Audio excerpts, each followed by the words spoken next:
করতে নিবেদন করছেন ট্যালেন্টো এভিয়েশন।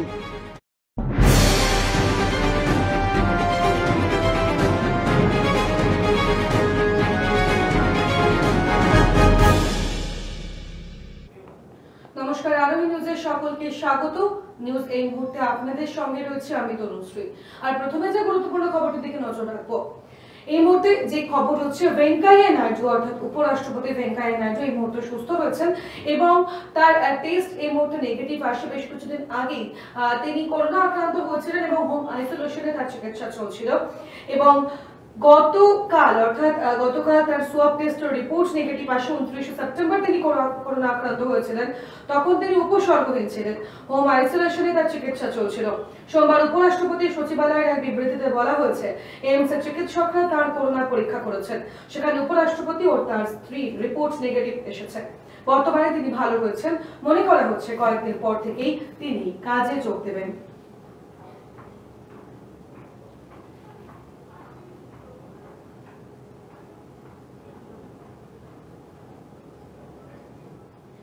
আগামী 26শে নভেম্বর সিটু সহ কেন্দ্রীয় ট্রেড ইউনিয়ন সংস্থাগুলি ডাকে সাধারণ ধর্মঘট হতে চলেছে। মূলত রেলকে বেসরকারীকরণ করা হচ্ছে এই অভিযোগে এবং মূলত এই সিদ্ধান্তের বা এই ধারণার দাবিতেই বিরুদ্ধে এই ধর্মঘট ডাকা হয়েছে এবং বিমান বসু এই কথা বলেন। বামফ্রন্ট চেয়ারম্যান বিমান বসু বলেন, কেন্দ্রীয় সরকার দেশটাকে বিক্রি করার ষড়যন্ত্র করছে। দেশের সবচেয়ে লাভজনক সংস্থা ভারতীয় রেলকে বেসরকারীকরণ করার চেষ্টা চলছে এবং তার বিরুদ্ধে এই প্রতিবাদ। ব্যাংক, বিমা, রেল ডাক, প্রতিরক্ষা সহ শিল্পভিত্তিক ফেডারেশন সময়ের ডাকে কৃষক বিরোধী নীতির বিরুদ্ধেও এই কর্মসূচি। কেন্দ্রীয় সরকারের বিল, শ্রমিক বিরোধী শিল্প আইন বাতিল ইত্যাদি দাবিতে সারা ভারত জুড়ে সাধারণ ধর্মঘটের ডাক দেওয়া হয়েছে।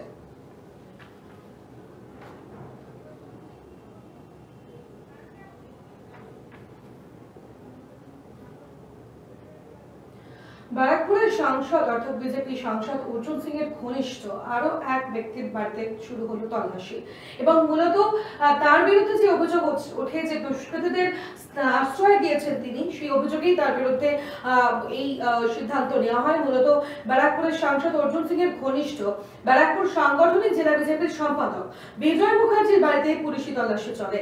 অভিযোগ, বাড়িতে দুষ্কৃতীদের আশ্রয় দেওয়া হয়েছে।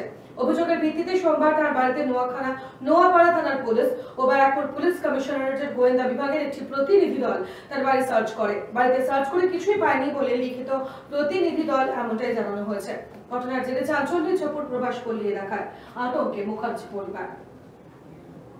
হঠাৎ কয়েকজন মহিলা আমার দোতলার উপরে এসে, মানে আমি এখানে রেন্টে থাকি, ওরা বললো ওরা ডিডি থেকে এসছে, এসে আমাকে জিজ্ঞাসা করছে যে কেউ আছেন, কথা বললো। তা আমি নেমে যাচ্ছিলাম, তখন বললো না বিজয়বাবুকে ডাকুন। তারপরে যখন ওকে ডাকি আমি, তখন মানে ডাকার সময় দেখে 2-3 জন মহিলা এবং পুরুষ আমার ঘরে ঢুকে যায়। ঘরে ঢুকে গিয়ে ফটো টটো মনে হয় তুলেছে, বাথরুম থেকে আরম্ভ করে সব সার্চ করে। এই মুহূর্তে যে খবরের দিকে নজর রাখবো, প্রথমত 2 ধাপে প্রথমে 13 লক্ষ এবং এরপর 7 লক্ষ টাকা তোলা হয়েছে ব্যাংক অ্যাকাউন্ট থেকে, এমনটাই অভিযোগ ওঠে 2 দুষ্কৃতীর বিরুদ্ধে। ইতিমধ্যেই সেই 2 দুষ্কৃতীকে ধরা হয়েছে, এমনটাই জানানো হয়েছে পুলিশের পক্ষ থেকে।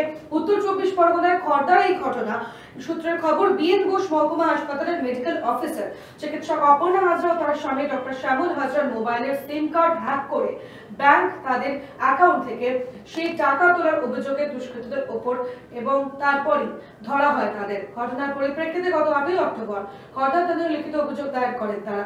তাদের অভিযোগের ভিত্তিতে তদন্তে নামে উড়িষ্যা থেকে ঋষি প্রতাপ সিং ও হরিশ বেহেরা নামে 2 জনকে গ্রেপ্তার করে পুলিশ। আমি সকালবেলাতে ইমার্জেন্সি ডিউটি করছিলাম, সেই সময় হঠাৎ আমার ফোনটা ব্লক হয়। আমি বুঝতে পারিনি, কারণ আমার জিওটা চালু ছিল। তারপরে আমি যখন বিকেলবেলায় বাড়ি ফিরি, তারপরে এসে দেখি একটা মেসেজ লেখা আছে যে আপনার ভোডাফোনটাকে ব্লক করা হয়েছে। এবারে আমি তারপরে কাস্টমার কেয়ারে কথা বলি, ওরা বলে ভোডাফোন সেন্টারে যেতে। সেখানে গিয়ে তার পরের দিন আমি একটা নতুন সিম নিই। এরপরে আমি আমার এসবিআই অ্যাকাউন্টগুলো চেক করি, কিন্তু ব্যাঙ্ক অফ বরোদারটা আমার মাথায় আসেনি। আর তাছাড়া আমার কোনো অ্যাপ ছিল না, আমি ওটা করিনি, কারণ ব্যাঙ্ক অফ বরোদার অ্যাকাউন্টে আমার কোনো ইন্টারনেট ব্যাংকিং বা কোনো এটিএম কার্ড ছিল না। আমরা এম পাসবুক যেটা আছে অ্যাপ ওনার ফোনে ছিল, সেটা দিয়ে দেখা যায় যে 6 অক্টোবর আমার হাজব্যান্ডের অ্যাকাউন্ট থেকে 7.5 লাখ টাকা তুলে নেওয়া হয়েছে ভায়া চেক। অভিনেতা সৌমিত্র চট্টোপাধ্যায়ের শারীরিক অবস্থা আরো সংকটজনক। ভেন্টিলেশনে রাখা হচ্ছে অভিনেতাকে, এমনটাই জানানো হচ্ছে হাসপাতাল সূত্রে। এবং হাসপাতাল সূত্রে যেমনটা খবর রয়েছে, করোনা আক্রান্ত সৌমিত্র চট্টোপাধ্যায়ের প্রোস্টেট ক্যান্সার নতুন করে ছড়িয়েছে তার ফুসফুস এবং মস্তিষ্কে। তার মূত্রথলিতেও সংক্রমণ ঘটেছে। ফলে সৌমিত্র চট্টোপাধ্যায়ের শারীরিক অবস্থা নিয়ে নতুন করে উদ্বেগ তৈরি হয়েছে। কোভিডের সংক্রমণের পর মধ্য কলকাতার বেলভিউ নার্সিং হোমে চিকিৎসাধীন রয়েছে সৌমিত্র। মঙ্গলবার তাকেও নার্সিং হোমে ভর্তি করানো হয়েছিল। এরপর গত শুক্রবার থেকে তার শারীরিক পরিস্থিতির অবনতি ঘটতে থাকে।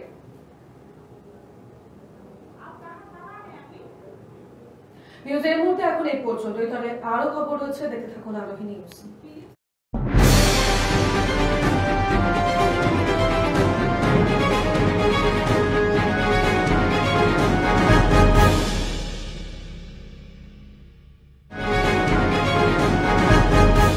নিউজ এই মুহূর্তে নিবেদন করলেন ট্যালেন্টো এভিয়েশন।